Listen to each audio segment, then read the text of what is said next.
either you or employer can contribute, but I don't think any employer will contribute. So far, I never heard about any employer will do SRS contribution, right?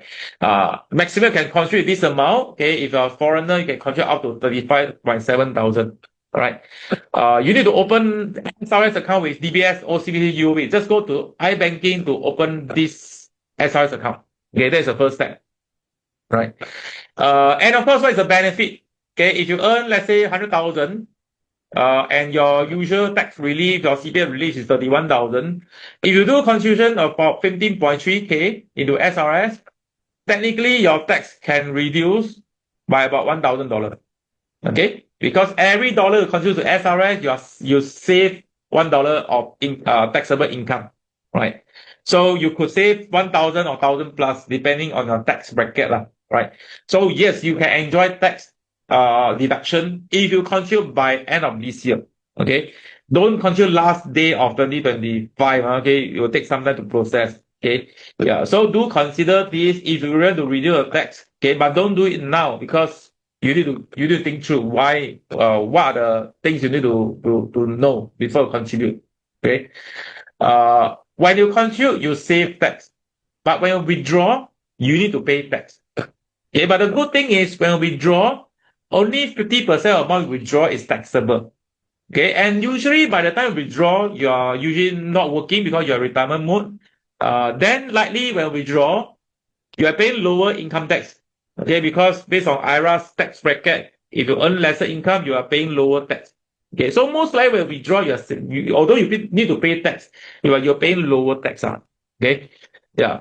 Unless you withdraw before retirement, then there will be some penalty. Okay, that's why usually once you contribute, it's like more like a lock-in. Okay, you lock in until either 62 or 63. Okay, if you start now, you have to lock in the money until 63. Right. There are some cases you can withdraw early without penalty, but those usually are not good things, like for example, bankrupt, illness, kind of thing. Okay, so there could be some kind of exceptional cases that you can withdraw before penalty, okay, without penalty, but that is not a good thing, right?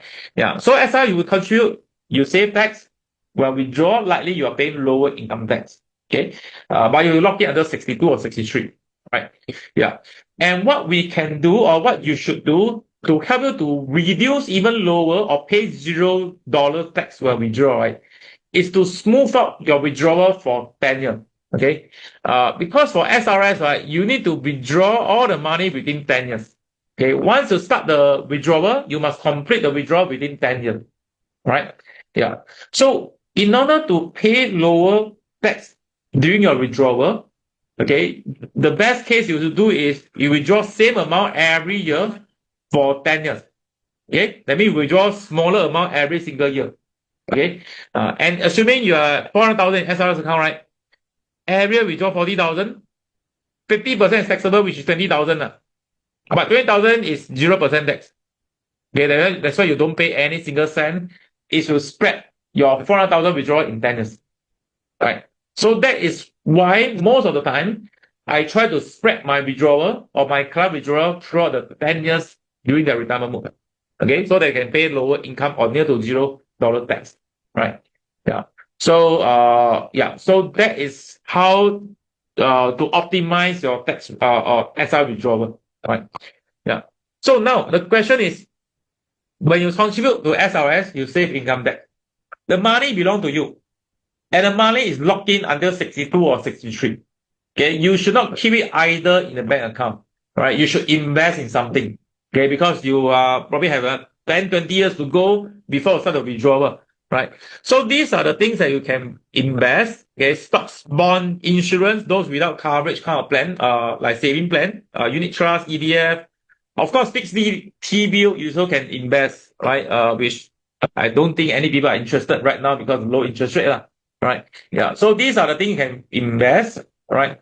Latest statistic based on last year, 2024 December, about 466,000 account holder, $20 billion in SRS account.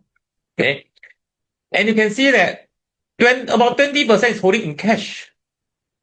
And these people are getting like 0.05% return and locking the money until 62 or 63.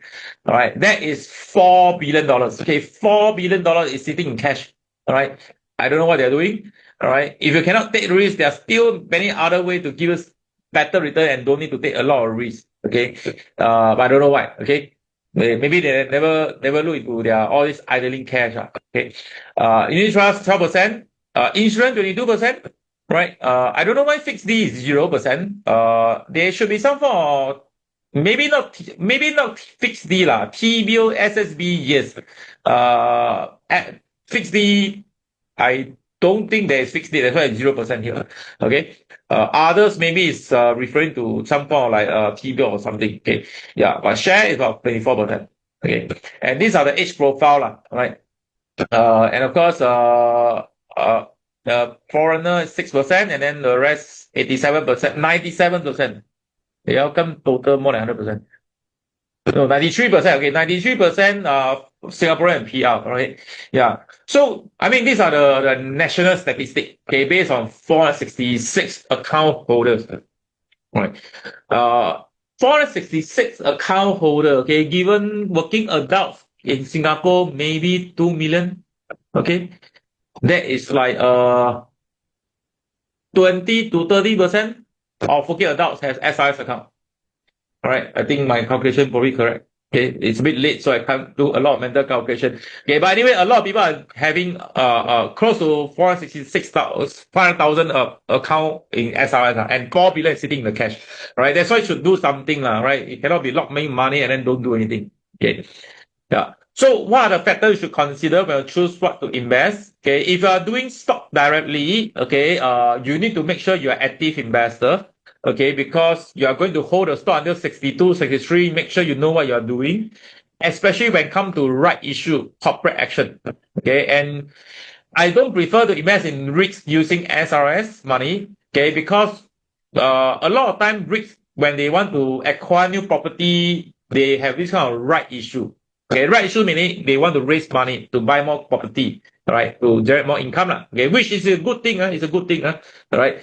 But because of right issue, you need to use SRS money to subscribe the right issue. Okay, if not, your holding will be diluted. Okay, this is a corporate action kind of terminology, right. But if you don't have sufficient balance in SRS account, in kind of balanced cash in SRS account, you are unable to subscribe. Okay, so technically your holding can be diluted. Okay, that's why, if you ask me, I don't prefer to buy stock directly using SRS because a lot of restriction here and there, right? And focus on total gain. Okay, I know a lot of people like dividend. Okay, but if you invest in SRS money, you don't have to specifically choose those dividend stocks or dividend funds. Okay, because those dividends received will go to your SRS account. And sitting idling cash in the SRS account is not good because you're getting like 0.05% kind of return, right? So you don't purposely choose dividend fund or dividend stocks. Just look at total return when you invest your SRS money. Okay, yeah, right. And I prefer global exposure, okay. Since you are investing for long term, might as well invest globally. Don't just buy like Singapore stocks alone. I know Singapore stocks are doing well this year, okay, but I try to diversify as much as possible. Okay, yeah. And do bear in mind that because all your return, whether it's capital gain or dividend, will go back to your SRS account. Okay, and remember when we withdraw from SRS account, it's taxable, even if it's 50%. Okay, so in our words, all the gain, right, SRS account kind of gain, it could be taxable when we withdraw. Okay, and because of this, right, if you look at total portfolio point of view, maybe you can consider, because high risk, high return, okay, those, if you use cash to invest, you may want to go for high risk, high return, so that you make a lot of gain, you don't have to pay any tax. Okay, then your SRS, maybe you want to a little bit more conservative because you won't want to do every investment also high risk, right? Yeah, maybe you can consider like SRS doing some medium or balanced kind of risk, or even some low risk, so that you don't need to pay a lot of tax, okay, when you withdraw. Okay, so that is from the total portfolio point of view that you can consider, right? Yeah, and of course, plan withdrawal, try to spread the withdrawal evenly to minimize the taxable amount when you withdraw, all right? Yeah. So how to optimize? Yeah. So Okay, what is this? Okay, yeah. So withdraw evenly lah. Okay, this is just one example. I don't want to go through calculation with you. Okay, just to look at the red color numbers here. If you do a lump sum withdrawal, technically you're paying a lot of tax. Okay, if you spread the withdrawal for 10 years, you're paying much lower tax. Okay, this is just to illustrate based on actual calculation, right? So what we usually do, this is one of the convenient way I would say, right, to stack up multiple SRS annuity. Okay, for example, a person consumed 15,300 at 35 years old, you put a lump sum into annuity plan. You can call it annuity, you can call it retirement plan. It's just a payout structure for 10 years. All right, yeah. So why 10 years? Because it's aligned with the SRS withdrawal period, 10 years. Okay, 62 to 71 or 63 to 72. Right, yeah. So do a plan like this. Okay, and then every year do the same plan. Okay, 36 also do the same plan, set the same payout period, same 62 to 71 or 63 to 72. Okay, just set up all the plan into with the same payout period. Okay, yeah. So when you do this, what you are doing is you spread up your withdrawal within the exact same years, 10 years that you want to withdraw for SRS. Okay, technically you're smoothing out your withdrawal. Okay, you don't have to decide, hey, this year I need to withdraw how much, this year I need to transfer how much stocks. You don't have to, because this kind of plan can spread out the payout to you, right? And if you structure it nicely, these are capital guaranteed plan.